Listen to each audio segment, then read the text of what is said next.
მოგესალმებით, ქალბატონებო და ბატონებო, მივესალმები პარტიის დამფუძნებელსა და საბატიო თავმჯდომარეს, ბატონ ბიძინავენიშვილს, მივესალმები პარტიის პოლიტიკური საბჭოს წევრებს, ყრილობის დელეგატებს, მივესალმები ყველას მისვალყურს ადევნებს ხევანდელ ყრილობას, განსაკუთრებით ჩვენი პარტიის 10,000-ობით წევრს და 100,000-ობით მხარდამჭერს.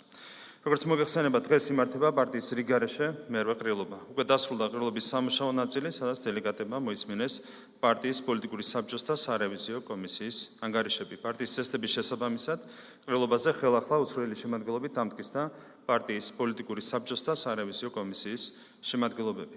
ახლა კი ყრილობამ უნდა ირჩიოს პარტიის თავმჯდომარე. როგორც საზოგადოებისთვის უკვე ცნობილია, პარტიის პოლიტიკური საბჭოს გადაწყვეტილებით პარტიის თავმჯდომარის თანამდებობაზე წარდგენილია ბატონი ირაკლი ხარიბაშვილის კანდიდატურა.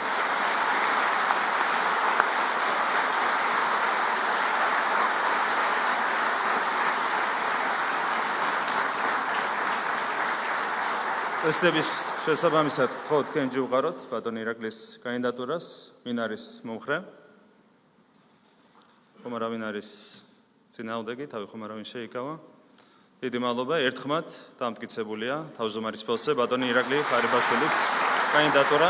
ულოცავ ბატონ ირაკლისს მადლობას გადავხდი სამწლიანი მოღვაწეობისთვის პრემიერ-მინისტრის თანამდებობაზე, რომელმაც ჩვენს ქვეყანას უდიდესი წარმატებები მოუტანა. გთხოვთ ბატონ ირაკლი.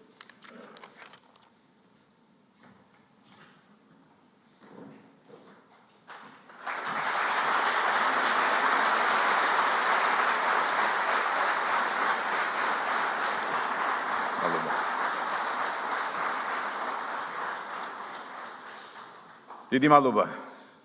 პირველ რიგში მოგესალმებით ყველას. მივესალმებ პარტიის დამფუძნებელს, ბატონ ბიძინავენიშვილს. ჩვენი ოჯახის თითოეულ წევრს მინდა მადლობა გადაგიხადოთ. ამ უდიდესი ნდობისთვის ჩემთვის დიდი პატივია და პასუხისმგებლობაა მმართველი პარტია ქართული ოცნების თავმჯდომარე დარჩევა. 2011 წელს ჩვენი პარტიის დამფუძნებელმა, ბატონმა ბიძინავენიშვილმა ჩვენი პოლიტიკური ორგანიზაციის დაფუძნებით შექმნა სახალხო პროცესი, რომელმაც შეძლო ის, რაც მანამდე შეუძლებელი იყო. დემოკრატიულად არჩევნების გზით დაამარცხა ყველაზე ანტისახელმწიფოებრივი, ანტიეროვნული, ქართველი ხალხის მჩაგვრელი რეჟიმი და სათავე დაუდო ჩვენი ქვეყნის განვითარების სრულიად ახალ ეტაპს. ბოლო 12 წელში მთელ მსოფლიოში უდიდესი გამოწვევების, პოლიტიკური, ეკონომიკური, ჰუმანიტარული კრიზისების პირობებში საქართველოს არა მხოლოდ შეინარჩუნა მშვიდობა და სტაბილურობა, არამედ არსებითი ტრანსფორმაცია განიცადა დემოკრატიისა და ადამიანის უფლებების, ეკონომიკური განვითარების, სოციალური თანასწორობის, ევროინტეგრაციის მიმართულებებით. სულს კიდევ ერთხელ საზოგადოებას შევახსენო ვითარება, რომელიც ბატონ ბიძინავენიშვილს და ქართულ ოცნებას დახვდა 2012 წელს ქვეყანაში. ეს იყო ფეხქვეშ გათელილი ადამიანის უფლებები, ბიზნესის რეკეტი, პატიმრების წამება, უმუშევრობის მაღალი დონე სოციალური სიდუხჭირე, ოკუპირებული ტერიტორიები, სრული განუკითხაობა და ქაოსი. 2012 წელს ჩვენი ქვეყნის ეკონომიკა მთლიანი შიდა პროდუქტი იყო დაახლოებით 27 მილიარდი ლარი. წელს მთლიანი შიდა პროდუქტი გახდება 86 მილიარდი ლარი. ეს ნიშნავს, რომ ქართული ოცნების მმართველობის დროს ეროვნული ეკონომიკა სამჯერ გაიზარდა.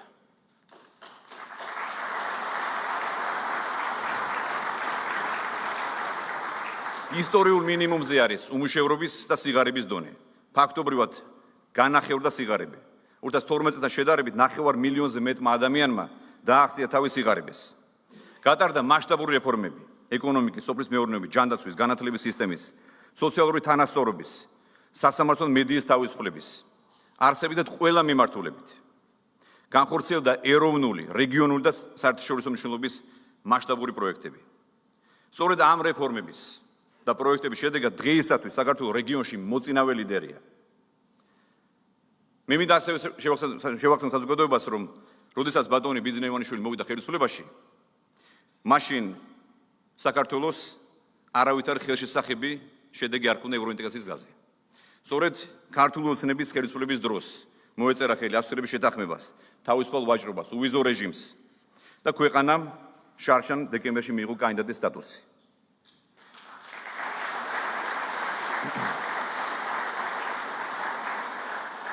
ჩვენი ქვეყნის შთამბეჭ და პროგრესზე მეტყველებს ყველაზე ობიექტური კრიტერიუმები.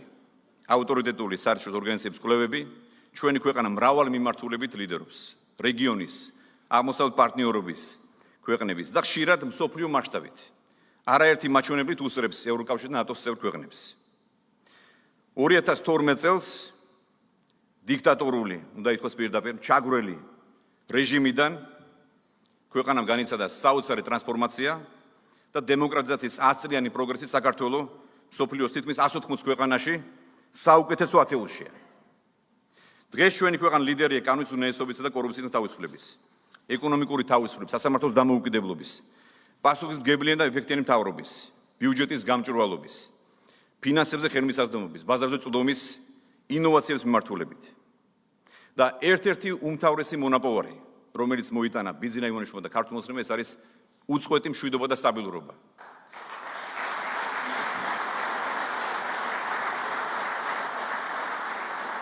დამოუკიდებლობის აღდგენის დღიდან, თვითფასო მეგობრებო, პირველად გვაქვს უწყვეტი ხანგრძლივი მშვიდობიანი პერიოდი, რამაც შექმნა პირობები ეკონომიკური განვითარების და ხალხის კეთილდღეობის გაუმჯობესებისთვის.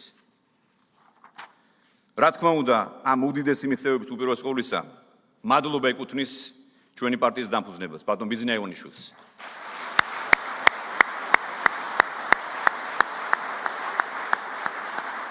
რთული წარმოსადგენი არ არის, რომ 2011 წელს მის მიერ ინიციირებული ისტორიული სახალხო გამარჯვების გარეშე არათუ ეს პროგრესი იქნებოდა შეუძლებელი, არამედ დღეს ქვეყნის ყოფნა არ ყოფნის საკითხი იდგებოდა.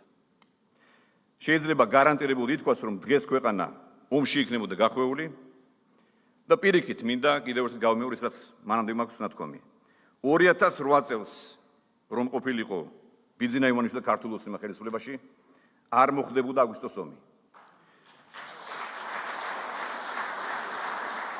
ამიტომ დღესაც მინდა კიდევ ერთხელ გავიმეორო, რომ სწორედ ჩვენი პარტიის დამფუძნებელი ბატონ ბიძინა ივანიშვილი და ქართულ ოცნება რჩება მშვიდობისა და დემოკრატიული განვითარების უმთავრეს გარანტად.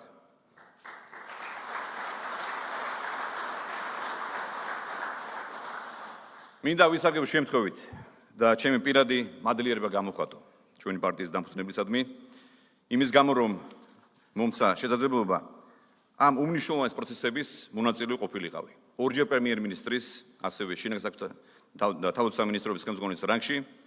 ჩემთვის თანამდებობა ყოველთვის იყო საშუალება, რომ ემსახურა ჩვენი ქვეყნისთვის, საქართველოსთვის.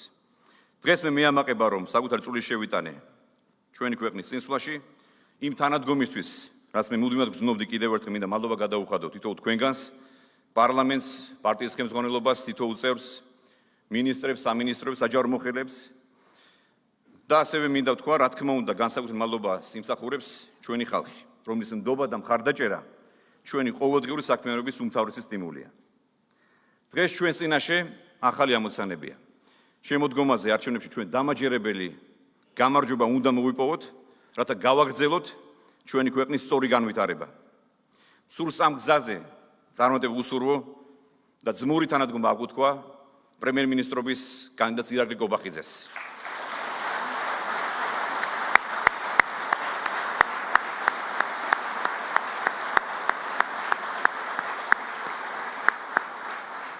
თურფასო მეგობრებო, საქართველოს დღეს, რა თქმა უნდა, კვლავ დიდი გამოწვევების წინაშე დგას, ძალიან რთული გეოპოლიტიკური ვითარება მსოფლიოში.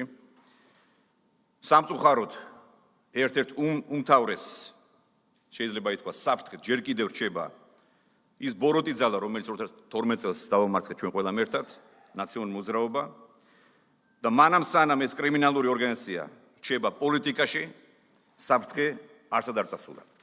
ასევე მინდა ვთქვა, რომ ჩვენ ყველანი ვხედავთ, რომ ახლა უკვე აპრობირებული, მაგრამ განახლებული სტრატეგიით შენიღბული, მოჩვენებითად დაშლილი ფორმით, თუმცა ყველასთვის ცხადია, რომ პარტია ნაციონალური მოძრაობისა და მისი სატელიტების სახით საქმე გვაქვს ერთიან ნაციონალურ მოძრაობასთან.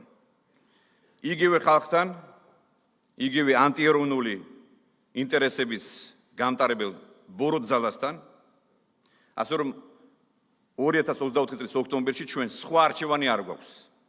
დამაჯერებლად უნდა გავიმარჯვოთ, რათა არ დაუშვათ ომი და ქაოსი. ქართული ოცნება არის ერთადერთი ეროვნული ქართული ინტერესების გამტარებული პოლიტიკური ძალა. არჩევანი ძალზედ ნათელია, ქართული ოცნება ნიშნავს მშვიდობას, სტაბილურობას და განვითარებას. მე კიდევ ერთხელ მადლობას გიხდით ამ უდიდესი ნდობისთვის. მე ვამაყობ, რომ ვარ ქართული ოცნების გუნდის წევრი და მზად ვარ როგორც ქართული ოცნების რიგითმა წევრმა, ასევე ჩვენი ქვეყნის რიგითმა ჯარისკაცმა, მთელი ძალით მოვახმარო ჩვენი გუნდის გამარჯვებას, ქართული ხალხის და ჩვენი ქვეყნის მსახურებას. და მორიგ დიდ გამარჯვებას, რომელიც ყველას ერთად გველოდება 26 ოქტომბერს.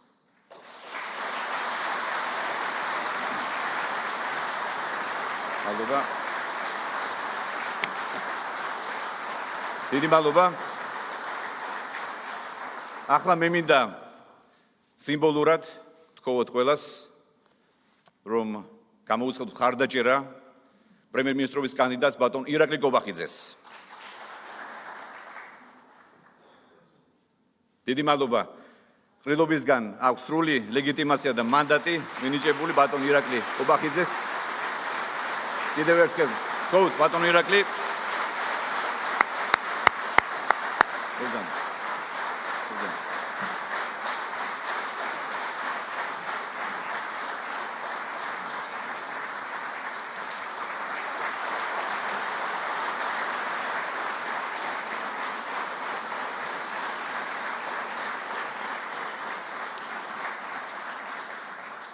მადლობა, ქალბატონებო და ბატონებო. პირველ რიგში მინდა პრემიერ-მინისტრის პოსტზე ჩემი კანდიდატურის დასახელებისა და გამოცხადებული ნდობისთვის მადლობა გადაუხადო პარტიის დამფუძნებელსა და საბატიო თავმჯდომარეს ბატონ ბიძინა ივანიშვილს. ბატონ ბიძინა ივანიშვილი თითოეული ჩვენგანისთვის არის იმის მაგალითი, თუ როგორ უნდა ემსახუროს საკუთარ ქვეყანას.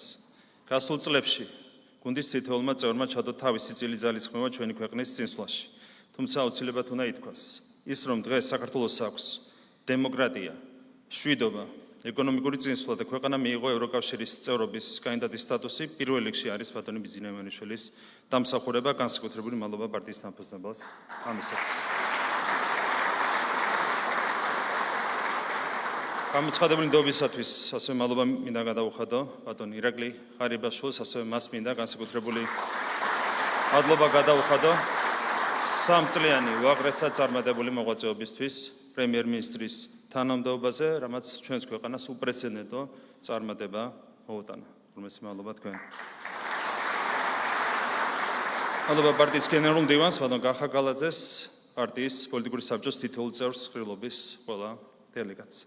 ყველა ის მიღწევა, რომელიც ჰქონდა ჩვენს გუნდს და ქვეყანას უკანასკნელი წლების განმავლობაში, უპირველეს ყოვლისა იყო გუნდის უპრეცედენტო ერთიანობის შედეგი. ამ ერთიანობისთვის მადლობა ეკუთვნის თითოეულ თქვენგანს, მთავრობის წევრებს, პარლამენტარებს, ადგილობრივი და რეგიონული ხელისუფლების წარმომადგენლებს, პარტიის რიგით წევრებსა და მხარდამჭერებს. საქართველოს პრემიერ-მინისტრის თანამდებობის დაკავება განსაკუთრებული პასუხისმგებლობაა. ქვეყნის შემდგომი წინსვლა ახლაც ჩვენს ერთიან ძალისხმევას მოითხოვს. ამ თვალსაზრისით გუნდის თითოეული წევრის ძალიან დიდი იმედი მაქვს. წინ გველის მნიშვნელოვანი საპარლამენტო არჩევნები, რომელსაც მოსახლეობის ძლიერი მხარდაჭერის ფონზე ხვდებით. ჩვენს პოლიტიკურ გუნდს საზოგადოების ასეთი მაღალი ნდობა 2012 წლის შემდეგ არ ქონია. დარწმუნებული ვარ, საპარლამენტო არჩევნებში ძალიან დიდი უპირატესობით გავიმარჯვებთ, რაც გახდება საფუძველი ქვეყნის შემდგომი წინსვლისა და განვითარებისთვის. რამდენჯერმე თქვი და ახლაც გავიმეორებ, ქართული ოცნება პრაქტიკული თვალსაზრისით ორი მთავარი მისიით შეიძლება იყოს გამოხატული.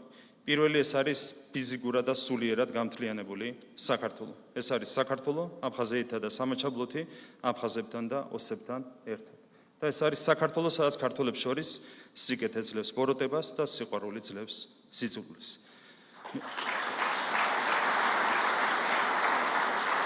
მეორე ეს არის საქართველო ადამიანების კეთილდღეობის ევროპული დონით. საქართველო, სადაც არც ერთი ადამიანი არ ცხოვრობს სიღარიბეში.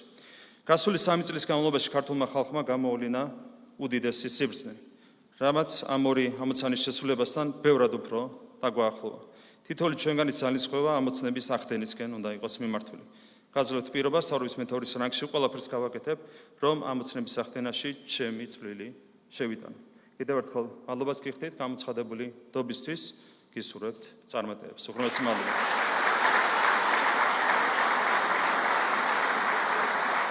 მადლობა. ამით პარტიის ყრილობას დაახლოებით ვაცხადებ. უღრმესი მადლობა.